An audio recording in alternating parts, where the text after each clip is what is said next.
पहा नवीन एपिसोड्स एकदम add free. विक्रांतच्या आईनी म्हणजे नूतनताईंनी अशी अट घातली आहे की पुढच्या 2 महिन्यात जर वेदांतनी लग्न केलं तरच विक्रांत आणि आरतीचं लग्न होईल। अगं नूतनताईंच्या घरी जाऊन मी आणि बडवाई आम्ही विक्रांत आणि सारिकाचं लग्न ठरवून आलोय। काय? हो, नाही म्हणजे आरतीचं चांगलं होणार असेल तर मला आवडेलच, आनंदच आहे। आरती पण मला माझ्या मुलीसारखीच आहे, पण काय? हे बघ सुमन, नूतनताई कशा वागल्या आहेत हे आपण सगळ्यांनीच अनुभवलंय। इथे येऊन केवढा तमाशा केला होता त्यांनी। त्यांच्या मनात आरतीविषयी खूप खूप राग आहे। नाही म्हणजे उद्या आरती लग्न करून त्यांच्या घरी गेली तरी त्यांच्यासाठी ते त्यांच्या इच्छेविरुद्ध। अगं सॉरी सॉरी सॉरी सॉरी मी पुसायला आणते। तरी त्यांच्या इच्छेविरुद्धच असेल ना। विक्रांत काही वेदांत नाहीये ना। आय मीन तो अजून स्वतःच्या पायावर धड उभाही राहिला नाहीये। त्याच्यामुळे तो सगळ्यांसमोर आरतीची बाजू घेईल असं मला खरंच नाही वाटत।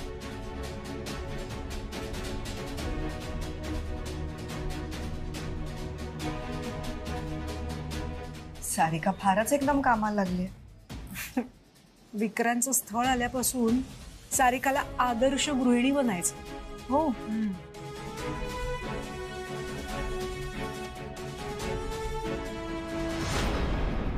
अण्णा मी नेक्स्ट पेशंटला पाठवते। हो पाठवा लगेच।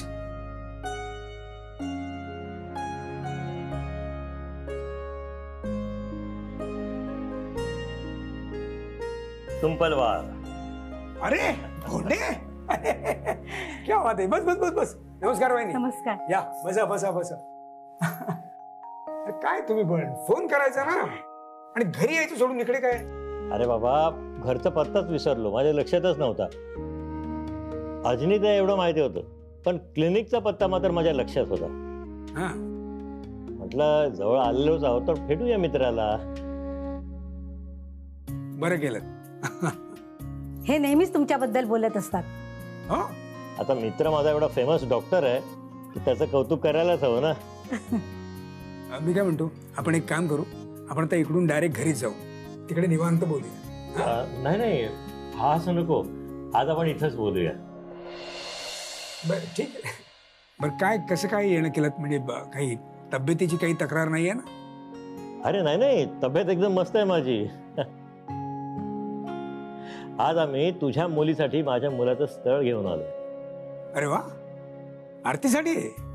नाही, अमूल्यासाठी। अमूल्य? नाही पण तिचं अजून शिक्षण पूर्ण व्हायचंय, डॉक्टर व्हायचं ना तिला। हा किमान 5-1 वर्ष तरी ती लग्नाचा विचार सुद्धा करणार नाही असं मला तरी वाटतंय। अरे लागू दे, आम्हाला काही घाई नाहीये आणि आमच्या मुलाला सुद्धा घाई नाहीये। असू दे, करून दे तिला काय करायचं ते। बर ठीक आहे, मी बोलतो, घरी बोलतो। बरं काय नाव? सौरभ ना मला वाटतं? सौरभ। हा काय सौरभ काय करतो नेमकं, म्हणजे नोकरी करतो की व्यवसाय वगैरे काही? सॉरी म्हणजे मी डिटेलमध्ये विचारतोय म्हणजे। अरे पण का? माझा मुलगा आहे, एवढं इनफ नाहीये का? नाही काय मनोज, आयुष्यात असे काही अनुभव आलेत ना की सध्या ताक सुद्धा फुंकून पितोय मी। अरे आता ताक कुठे आला मध्ये? नाही घरी भेटलो आपण की सविस्तर बोलतो मी तुझ्याशी। हा ठीक आहे, तू तुझ्या सवडीनं कळव, तेव्हा आम्ही सौरभला घेऊन येतो। आज अचानक आलो ना, तुझे पेशंट सुद्धा खोळंबले असतील। निघू आम्ही? नाही अरे पण तुम्ही चहा कॉफी काही? अरे चहा वगैरे नको, ते तुझ्या घरी आल्यानंतर सवडीनं घेऊ। ठीक। नमस्कार। ओके चलो रेडी आहे लवकरच। Yes thank you. आधी मी माझं आणि माझ्या कंपनीचं इंट्रोडक्शन करते। मी Archana. Aadya. Yes yes I know, Aadya fashion world. Right. Hi, माझा नवरा। आमची कंपनी डिजिटल मीडियावर मार्केटिंग करते. पेंडेमिक नंतर तुम्ही नोटीस केलं असेल मोबाईलचा वापर किती वाढलाय. भाजीवाला असो किंवा मोठा बिझनेसमॅन सगळ्यांकडे स्मार्टफोन असतो. आता बघा ना, न्यूजपेपरमध्ये जाहिरात करण्यापेक्षा सोशल मीडियावर जाहिरात करणं हे जास्त इफेक्टिव्ह आहे. आमची कंपनी एक इव्हेंट ऑर्गनाईज करते आणि हा इव्हेंट यंग अचिव्हरसाठी आहे. संपूर्ण महाराष्ट्रातून आम्ही यशस्वी तरुण तरुणी निवडले आहेत. त्यात वेदांत वानखेडे हे नाव सगळ्यात वर आहे. ही इज अन आयकॉन, म्हणून मी ते स्वतः आली आहे. हा इव्हेंट नेमका काय आहे? म्हणजे आमची कंपनी तशी नवीन आहे, याचा आम्हाला काय फायदा होईल? कसं आहे ना मॅम, तुमचा भाऊ वेदांत वानखेडे यांची कंपनी VW इन्फ्रा हा एक मोठा ब्रँड आहे. याचा फायदा तुम्हाला सुद्धा होईल. कमीत कमी वेळात तुमची कंपनी जास्तीत जास्त लोकांपर्यंत डिजिटल माध्यमातून पोहोचेल. तुमच्या कंपनीला पार्टिसिपेट करायलाच पाहिजे, कारण जे सिरियस आहेत त्यांनीच यावं. आणि शेवटी त्याचा फायदा तुमच्याच कंपनीला होतो. तुमचं काम, तुमचे प्रोडक्ट्स लोकांना कळतात. तुमच्या या नवीन व्हेंचरला सुद्धा या इव्हेंटचा खूप फायदा होईल. पण आपल्याकडून कोण जाणार या इव्हेंटसाठी? आणि मला नाही वाटत वेदांत हो म्हणेल. दादा, अरे वेदांची परमिशन घेऊ आपण. मला सांगा की ह्या इव्हेंटमध्ये काय होणार आहे आणि कशाची कॉम्पिटिशन आहे? काही सरप्राईज फॅक्टर आहे, ते मी तुम्हाला आता नाही सांगणार. पण हा इव्हेंट एक धमाल इव्हेंट असणार आहे. यंग लोकांना खूप मजा येणार आहे. आमच्यापैकी कोणीही पार्टिसिपेट करू शकतो? हो, पण एक जोडी असायला हवी. ओ, मग मी आणि सार्थक पण पार्टिसिपेट करू शकतो ना? हो वहिनी. सॉरी, कपल अनमॅरिड पाहिजे, हेच एक मोठं आकर्षण आहे. मग आमच्या ऑफिसमध्ये अशी एकच मुलगी आहे आणि ती अनमॅरिड पण आहे. अमूल्या, अगं पण थांब ग. येस, ह्या येऊ शकतात, पण यांच्यासोबत कोण येणार? कपल पाहिजे.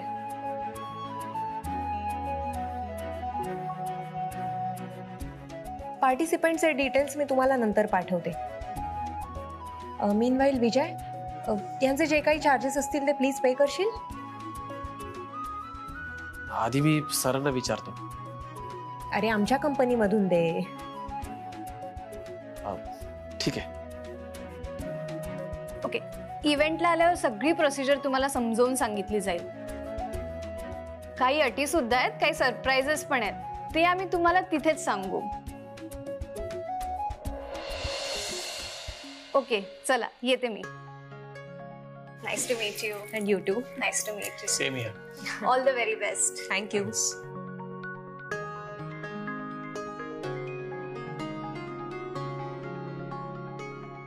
वेल, या इव्हेंटचा आपल्याला तेव्हाच फायदा होईल जेव्हा वेदांत दादा स्वतः त्या इव्हेंटला जाईल.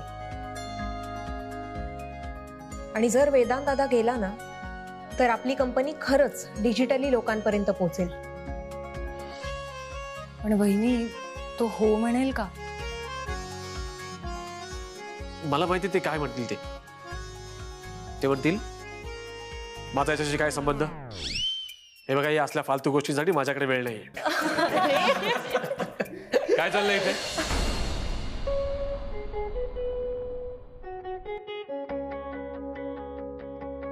सगळे असे का उभे आहात? सुट्टी दिली मी. मी फक्त म्हटलंय हवंय ते मागा, काम करणं बंद करा असं नाही म्हटलंय. अरे दादा, एका डिजिटल मीडिया कंपनीमधून एक ऑर्गनायझर आली होती. ऑर्गनायझर कशाला? अरे ती डिजिटल मीडियावर प्रमोशनसाठी आली होती. त्यांच्या ग्रुपने एक इव्हेंट ऑर्गनाईज केलाय ज्यात तुला पार्टिसिपेट व्हायचंय. मला? माझा काय संबंध आहे? आणि मला अशा फालतू गोष्टींसाठी वेळ नाहीये.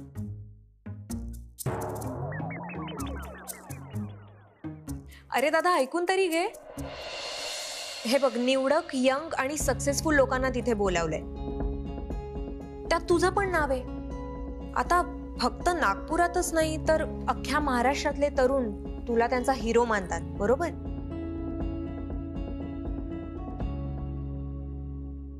सो तू तिकडे गेलं पाहिजेस आणि त्यानिमित्ताने आमच्याही कंपनीचं प्रमोशन होईल ना. मी कशाला? तू जा, तुम्ही दोघे जा. तूच जा काय? म्हणजे मी तयार होते, पण त्यांची पहिलीच अट काय आहे माहितीये? Unmarried couples. आद्या काय चालू आहे? सी, मला नाही जायचंय तिथे. दादा, तुला जावं लागेल. आद्या, इथे मी तुझा दादा नाहीये, बॉस आहे.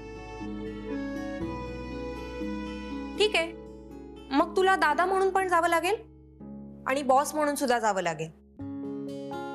हे नाही, अजिबात नाही. दादा दादा ऐक ना, हे बघ, हे आमचं पहिलं वेंचर आहे. त्यात ऍडव्हर्टाइजमेंटवर खर्च करायला आमच्याकडे तेवढं बजेट नाहीये. आम्हाला नाही परवडणार. तूच विचार कर ना दादा, सोशल मीडियावरून आम्ही किती लोकांपर्यंत पोहोचू आणि किती दिवसात? दादा, तू या इव्हेंटला गेल्यामुळे एका दिवसात आद्या फॅशन वर्ल्डचं केवढं प्रमोशन होईल. असल्या प्रमोशननी काही होत नाही आद्या. अरे आता काय होतं काय नाही हे आपण ट्राय केल्याशिवाय कसं ठरवू शकणार आहोत? नाही दादा, आता तुझंच बघ ना. तू कॅश वापरतोस? नाही ना. तुझं तर लाईफ डिजिटल आहे. मग तू डिजिटल मीडियाला का नाही म्हणतोयस? कारण मला नाही आवडत. हे बघ दादा, तू आज सगळ्या स्टाफला प्रॉमिस केलं होतंस की तुम्हाला हवं ते मी देईन म्हणून. मग आता आम्हाला पार्टी वगैरे काही नकोय. आम्हाला या इव्हेंटसाठी होकार हवाय तुझा. नाही, ठरलं. आपल्याकडून या इव्हेंटसाठी 2 जण जातील. एक म्हणजे वेदांत वानखेडे आणि दुसरी व्यक्ती अमूल्या तुंपलवार. ए वहिनी, नाही ग नाही, मी नाही जाणार. अगं मी कशाला तिथे? अमूल्या, अगं तू या इव्हेंटला जाण्यामागची 2 रिझन्स आहेत. रिझन नंबर 1, तू एकटीएस ऑफिस मध्ये जी अनमॅरिड आहेस. आणि रिझन नंबर 2 इज तू टॅलेंटेड आहेस. सो तू आमच्या कंपनीकडून आणि वेदांत दादा त्याच्या कंपनीकडून. काय?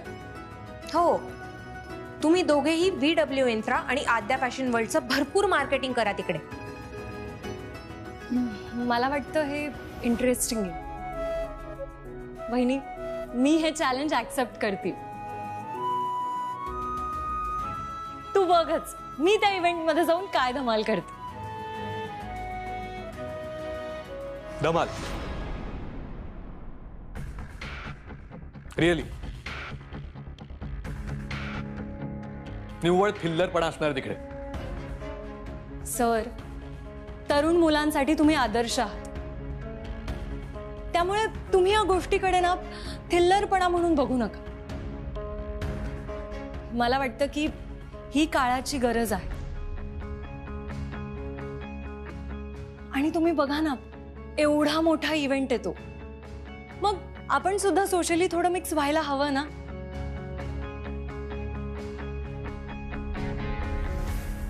असंही आजकाल फक्त काम करून काही होत नाही.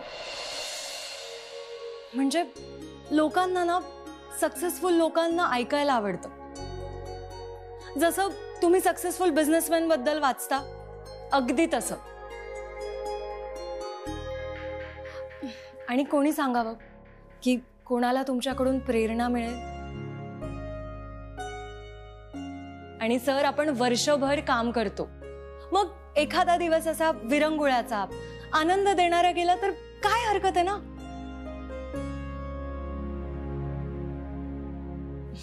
काय म्हणता सगळे? तुम्ही जायला पाहिजे सर, तुम्ही जायलाच पाहिजे सर. सर जायलाच पाहिजे. विजय सर म्हणून काय हे सगळं थिल्लरपणा. शे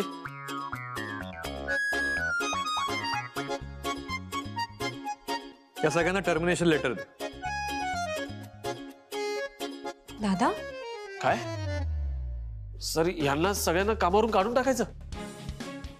हो, हे ऑफिसमध्ये असं चालणार असेल ना तर सगळ्यांना टर्मिनेट केलंच पाहिजे. ए दादा काय तू सकाळी प्रॉमिस केलेलं सगळ्या स्टाफला की तुम्हाला जे हवं ते मी देणार म्हणून. मग आता पहा तुझं प्रॉमिस.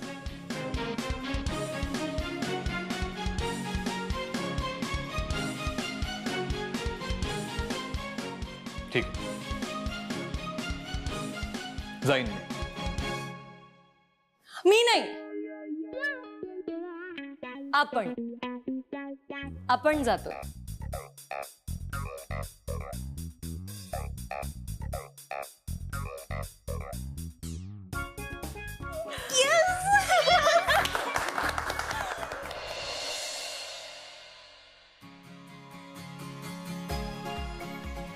वहिनी, तुझ्या दादाच्या प्रोफाईल बघ किती व्ह्यू झालेत.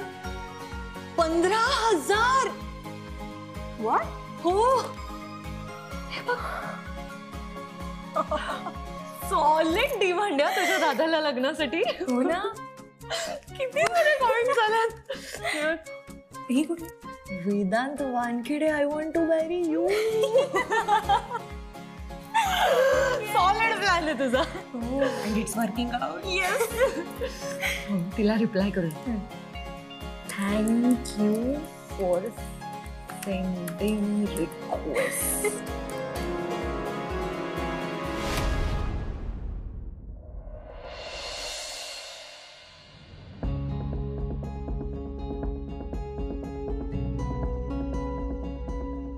काय नाव काय म्हणाला त्यांचं? मनोज बोंडे. अमूल्यासाठी स्थळ आलंय खरं, पण तिच्या मेडिकलचं काय हो? नाही ते थांबतो म्हणाले. आम्ही वाट बघू असं म्हणाला तो. हो, आणि खरं सांगू का सुमन, आता या लग्नाच्या बाबतीमध्ये ना मी सगळी जातीनं चौकशी केल्याशिवाय पुढे जाणारच नाही. नाही, एकदा आपल्या हातून घोडचूक झाली, आता पुन्हा अशी घोडचूक होता कामा नये. बस.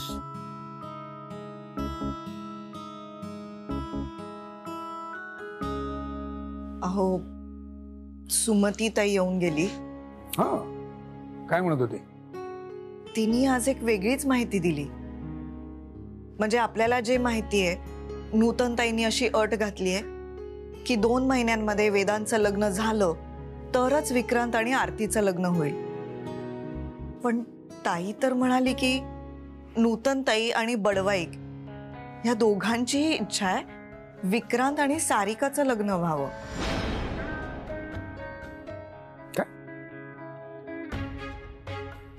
आपली आरती या सगळ्यात भरडली जाईल. पण एका अर्थी या 2 स्थळांची जर सोयरीक झाली तर उत्तमच होईल. हे खरं सांगतो, उत्तमच होईल. कारण दोन्ही अगदी तोलामुलाची स्थळं आहेत ना. हां, पण आपल्यासाठी हे प्रकरण खूप जड जाणार आहे सुमन. खरं सांगतो, त्यापेक्षा मला तरी असं वाटतंय आरतीने स्वतःच्या मनावर दगड ठेवावा आणि या सगळ्यातनं बाजूला व्हावं. खरंच हे असं नियम आणि अटी लादून जोडलेल्या नात्यांमध्ये किती अस्सलपणा असणार आहे, किती खरेपणा असणार. आधीच मनात एवढा कडवटपणा भरलेला आहे. उद्या लग्न होऊन त्या घरी गेल्यानंतर काय तिच्या वाटेला येईल काही सांगता येत आहे का मला सांग. त्यापेक्षा आरतीनं यातनं बाजूला व्हावं. आणि हा आता जो काही गुंता होईल तो तुम्हा दोघी बहिणींनाच सोडवावा लागेल. आणि कुठल्याही नात्याला धक्का लागू न देता. गाठ तर सुटली पाहिजे पण धागा तुटता कामा नये. लक्षात ठेवा. आणि तुम्ही आता जास्त विचार करू नका. आपण दोघे मिळून आरतीची समजूत काढूया ना. समजून घेईल ती. शाणी आहे आपली पोर. नका काळजी करू तुम्ही.